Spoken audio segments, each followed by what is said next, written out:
आप सभी को मसीह यीशु में जय मसीह की बोलते हैं और धन्यवाद करते हैं परमेश्वर का आज के इस दिन के लिए जो परमेश्वर ने आशीष के रूप में हम सबके जीवन में जोड़ा। आज कितने लोग खुश हैं? Hallelujah, hallelujah. आज हम जीवित हैं और ये दिन देखने पाए हैं, तो इन सब में परमेश्वर को आदर मिले, महिमा मिले। आइए धन्यवाद वचन के लिए हम वचनों में जाएंगे। हम निकाल लेंगे पहला राजा उसका 9 अध्याय।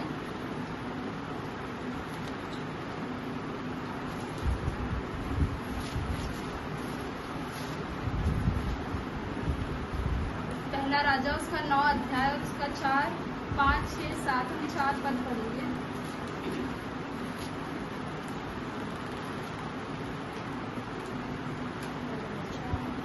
पहला राजा उसका अध्याय 9 उसका 4 से लेकर 7 तक।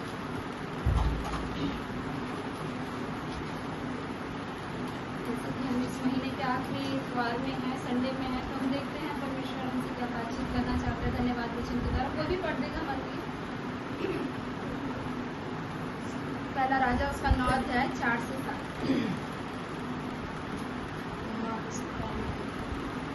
और यदि तू अपने पिता दाऊद के समान मन की खराई और सीधाई से अपने को मेरे सामने जानकर चलता रहे और मेरी सब आज्ञाओं के अनुसार किया करे और मेरी विधियों और नियमों को मानता रहे, तो मैं तेरा राज्य इज़राइल के ऊपर सदा के लिए स्थिर करूंगा।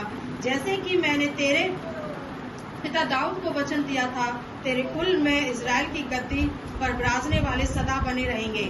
परंतु यदि तुम लोग या तुम्हारे वंश के लोग मेरे पीछे चलना छोड़ दें और मेरी उन आज्ञाओं और विधियों को जो मैंने तुमको दी है ना माने और जाकर पराये देवताओं की उपासना करें और उन्हें दंडवत करने लगे, तो मैं इज़राइल को इस देश में से जो मैंने उनको दिया है काट डालूंगा और इस भवन को जो मैंने अपने नाम के लिए पवित्र किया है अपनी दृष्टि से उतार दूंगा। और सब देशों के लोगों में इज़राइल की उपमा दी जाएगी और उसका दृष्टांत चलेगा।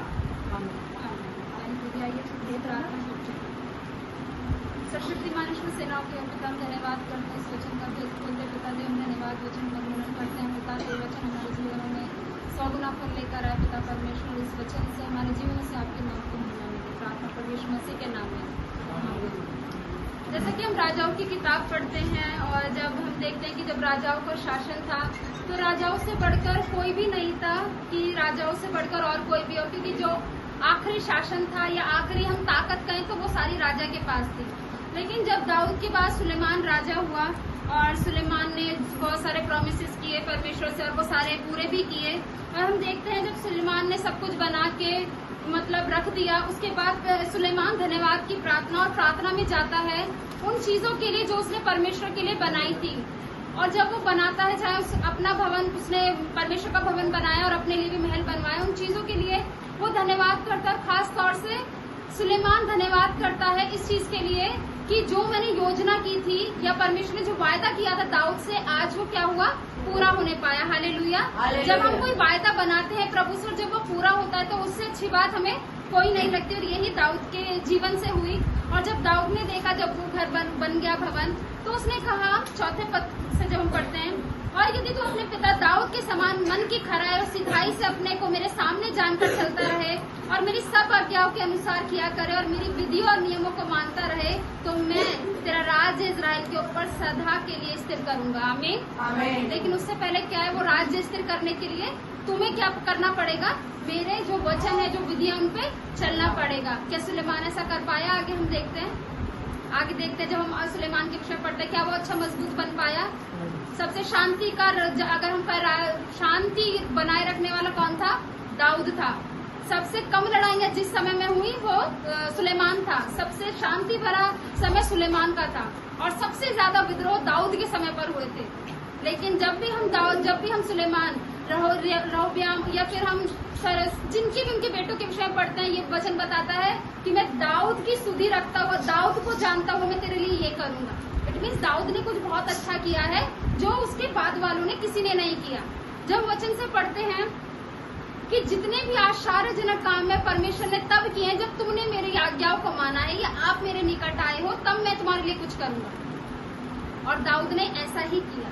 लेकिन हम सुलेमान का जीवन देखते हैं, उसने भवन बनवाया और उसने परमेश्वर का मंदिर बनाया, लेकिन इतना बनाने के बाद भी वो परमेश्वर में स्थिर नहीं रह पाया। लेकिन उस भवन के लिए वो प्रार्थना कर रहा है, जो हमने पद पढ़े हैं कि यहाँ पर जो बैठकर प्रार्थनाएं करे तो अपनी स्वर्ग से सारी प्रार्थना को सुनना। और आप अगर ये राजाओं की किताब ध्यान से पढ़ें तो इसमें बहुत सारे राजा हुए हैं। कुछ राजाओं को देख लेते हैं जिसमें कि हम अबशालोम के बारे में पढ़ते हैं, जेरोबियाम के बारे में पढ़ते हैं, रहब्याम के बारे में पढ़ते हैं, बादशाह के बारे में पढ़ते हैं। वो राजा हैं जो इजराइल में हुए और इजराइल में होकर प्रभु से बिल्कुल भी लगबंध के नहीं चले, प्रभु में आज्ञाकारी नहीं रहे, प्रभु के वचनों से वफादार नहीं रहे, प्रभु ने जो आशीषें दी उनके प्रति वफादार नहीं रहे और प्रभु ने उन्हें बहुत बुरी तरह दंडित किया। आगे चलकर प्रभु ने लोग ऐसे खड़े किए ताकि तुम्हारा नाश कर सके, और यही नाश नहीं, प्रभु ने भविष्यवाणी की बादशाह के समय पर भी कि तुझे तेरा जो लहू है वो रोड के कुत्ते तक चाटेंगे, और ऐसा हुआ। भविष्यवाणी ने बहुत बुरी तरह दंडित किया। आगे चलकर प्रभु ने लोग ऐसे खड़े किए ताकि तुम्हारा नाश कर सके, और यही नाश नहीं, प्रभु ने भविष्यवाणी की बादशाह के समय पर भी कि तुझे तेरा जो लहू है वो रोड के कुत्ते तक चाटेंगे, और ऐसा हुआ। भविष्यवाणी बता जब की थी नबियों ने कि उसके जो लहू बहा, नदी के पास पानी गया तो वो कुत्तों ने चाटा। यहाँ पर वचन को हम देखते हैं कि इसका मतलब है कि हमारे जितने भी बुरे काम हैं, जितने भी हमारी बुराइयां धर्म है, उसका लेखा परमेश्वर ने पुराने नियम में दिया है, चाहे देर से चाहे जल्दी से, लेकिन वो सारी पनिशमेंट किसने दी है? यहोवा परमेश्वर ने दी है। लेकिन इस वचन से हमारे जीवन में आज के समय में धन्यवाद मैसेज किस विषय पर दे सकते हैं कि प्रभु यीशु मसीह हमारे लिए आए। हमारे पाप हम बहुत अच्छे थे, हमारे पाप कैसे थे कि अगर किसी को हम अपनी रियल लाइफ दिखा दें, खुद को शीशे में देखकर बयां करें हम एक्चुअल में है क्या, तो हम खुद का सामना नहीं कर सकते। लेकिन प्रभु ने उन्हीं, जब हम, पौलुस लिखता है, जब हम अधर्म ही में थे तभी उसने अपनी दया प्रकट की। हालेलुया। जब मैं बुरी थी, जब मैं चोरी करती हूँ, जब मैं बुराइयों में थी, मैं चुगलियों में थी, मैं दूसरों की ईर्ष्या, घमंड और व्यभिचार में थी, उसी वक्त प्रभु ने अपनी करुणा, अपनी दया मुझ पे प्रकट की और उसके प्रति मुझसे कोई दंड भी नहीं हुआ। हालेलुया।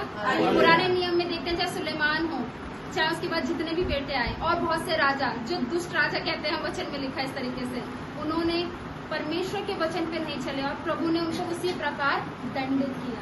लेकिन जब हम नया नियम पढ़ते हैं, प्रभु के आने से वो सारे दंड उसके उस कलवरी क्रूस पर हमारे लिए बह के जो एक कतरा भाव हमारी सारी बुराइयों के लिए था, हमारे झूठ के लिए था, हमारे अधर्मों के लिए था, हमारी बुराई के लिए था, और उसके लहू से हमें क्या मिल गया?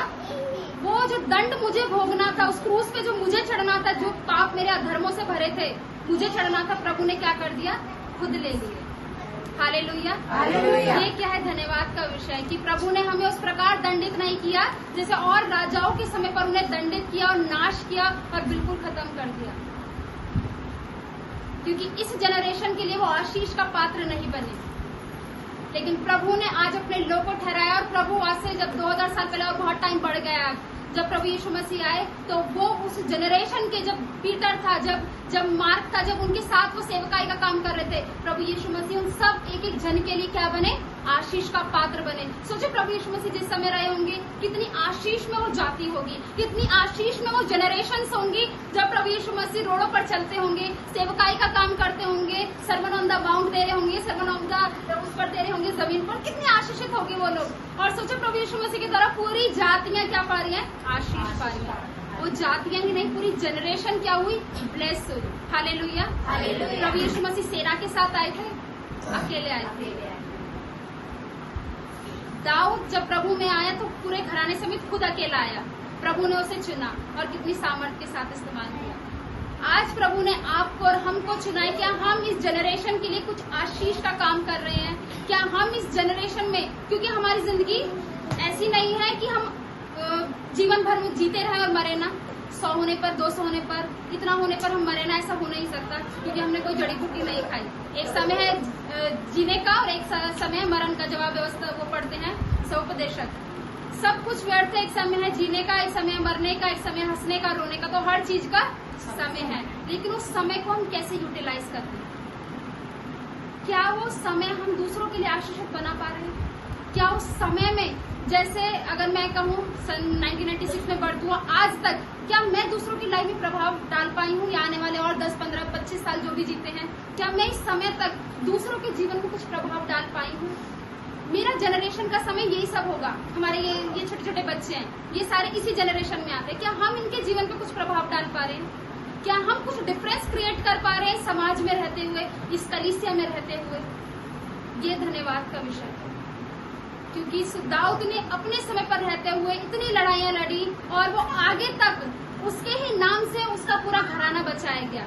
और दाऊद ने जब सुलेमान ने भवन खड़ा कर दिया और वो भवन में प्रार्थना कर रहा है कि इस भवन में जो भी प्रार्थना करे तो स्वर्ग से उसकी सुनना। Hallelujah, hallelujah. उसने अपने जनरेशन के लोगों के लिए क्या बनाया? उस भवन को बनाया, उस मंदिर को बनाया, जो आगे चल के टूट गया, तोड़ दिया गया, वो एक अलग बात है। लेकिन जिस जनरेशन में सुलेमान था, वो जनरेशन आज तक अगर आप पढ़ेंगे सुलेमान और जिसने मंदिर बनवाया, आप किसको ध्यान रखेंगे? सुलेमान को, क्योंकि उसने अपने समय पर अपनी जनरेशन पे वो मंदिर बनाया। आप ये नहीं कहेंगे दाऊद के समय पर बनवाया या जब राजाओं का समय था बनवाया, नहीं, आप कहेंगे सुलेमान राजा ने अपनी जनरेशन, अपने समय पर वो मंदिर बनवाया। तो ये क्या है? उसने समाज में कुछ कंट्रीब्यूशन दिया, अपना भागीदारी दी और लोगों के लिए क्या बनाया? वो भवन बनाया और प्रार्थना की कि जो प्रार्थना इस भवन में की जाए वो स्वर्ग से उत्तर को लेकर आए, चाहे कैसी कोई प्रार्थना करे, जिस भी रूप में करे। आज प्रभु हमसे कहता है, क्या आप जिस जनरेशन में जी रहे हैं, जिस समय में आप जी रहे हैं, क्या आप कुछ अलग कर पा रहे हैं? परमेश्वर प्रभु यीशु मसीह आए और हमारे लिए कितना कुछ करके गए। आज प्रभु हमसे कह रहा है, जब तुम्हें ये जीवन मैंने दिया है, अच्छा स्वास्थ्य मैंने तुम्हें दिया है, अच्छी एबिलिटी, अच्छी योग्यताएं मैंने तुम्हें दिया, टैलेंटेड तुम्हें बनाया है, क्या तुम उनका इस्तेमाल कर रहे हो या नहीं? सुलेमान ने वो किया। उसने प्रभु से मांगा, मुझे तो बुद्धि का ज्ञान दे, और प्रभु ने उसे बुद्धि का ज्ञान दिया।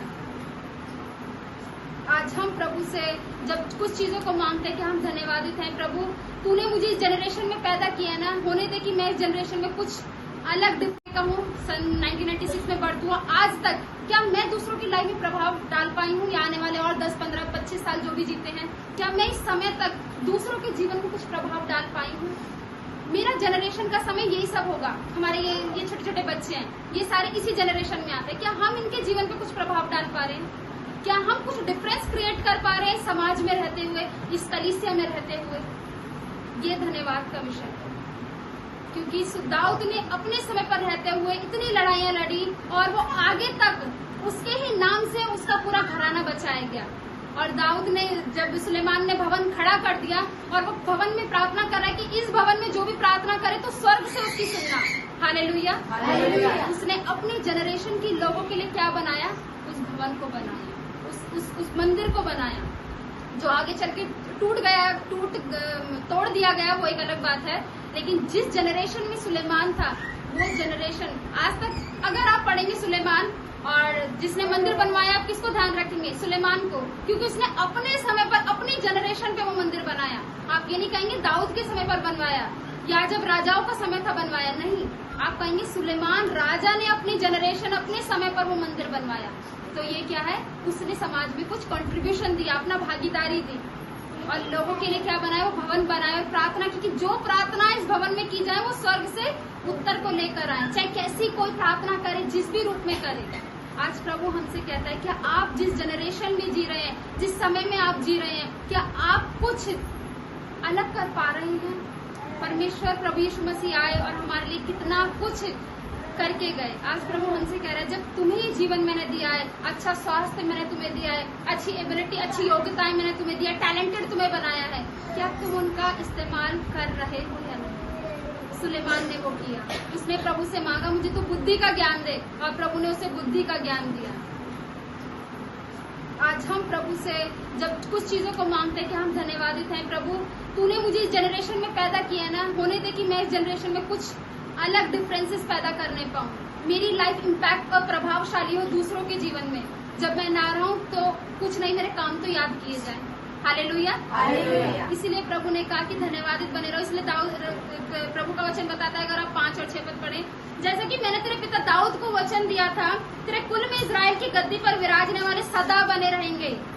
परंतु यदि तुम लोग या तुम्हारे वंश के लोग मेरे पीछे चलना छोड़ दें, उसके बाद वचन बताता है, और मेरी उन आज्ञा और विधियों को जो मैंने तुमको दी थी ना माने और जाकर पराए देवताओं की उपासना करें और उन्हें धन्यवाद करने लगे, तो मैं इजराइल को इस देश में से जो मैंने उनको दिया है काट डालूंगा और इस भवन को जो मैंने अपने नाम के लिए पवित्र किया है अपनी दृष्टि से उतार दूंगा और सब देशों के लोगों में इजराइल की उपमा दी जाएगी और उसका दृष्टांत चलेगा। हालेलुया। प्रभु का वचन बता रहा है कि आप अच्छा करते हैं तो अच्छी चीजों की उपमा दी जाती है, आप बुरा करते हैं तो बुरे, जब लोगों को एग्जाम्पल दिए जाते हैं ना तो उन बुराइयों की उपमा दी जाती है, अरे देखो फलाने का ऐसा, फलाने का ऐसा है, ये काम बिगड़ गया। इसलिए प्रभु कहता है कि तुम्हारा जीवन कैसा हो, प्रभावशाली। जब आप एक मसीह जीवन जीवती हैं तो इस सिंपल मसीह नहीं है कि आपने बस खाना पूर्ति करी, वचनों की, उपवासों की, प्रार्थना की, नहीं, आपका रिलेशन ऐसा होना चाहिए परमेश्वर के साथ कि नहीं मैं बहुत मजबूत हूँ, मुझे किसी को बताने दिखाने की जरूरत नहीं है। हम समाज में कुछ डिफरेंस, कुछ प्रभाव डाल पाए, जैसे सुलेमान ने किया, जैसे दाऊद ने किया। आज प्रभु हमसे कह रहे धन्यवाद रहो कि तुम इस जनरेशन में पैदा हुए ताकि आज की जो समस्याएं तुम उन्हें छुटकारा दे सको, तुम लोगों को परेशानियों से निकाल सको, उनकी समस्याओं से निकाल सको। इसलिए प्रभु ने कहा कि धन्यवादित रहो कि जिस जनरेशन में तुम पैदा हुए उस जनरेशन के लिए मैंने तुम्हें योद्धा के रूप में चुना है ताकि उन समस्याओं से तुम लोग को छुटकारा दे सको। एक अकेले नहीं, पास्टर नहीं, लीडर नहीं, लेमैन नहीं, परंतु हर वो इंसान जो प्रभु में आया है और सेवकाई का या प्रभु का के लिए काम नहीं करता, तो हम उस जनरेशन में कुछ नहीं कर रहे, सिर्फ आए, खाया पिया, खाना पूर्ति की और चले गए।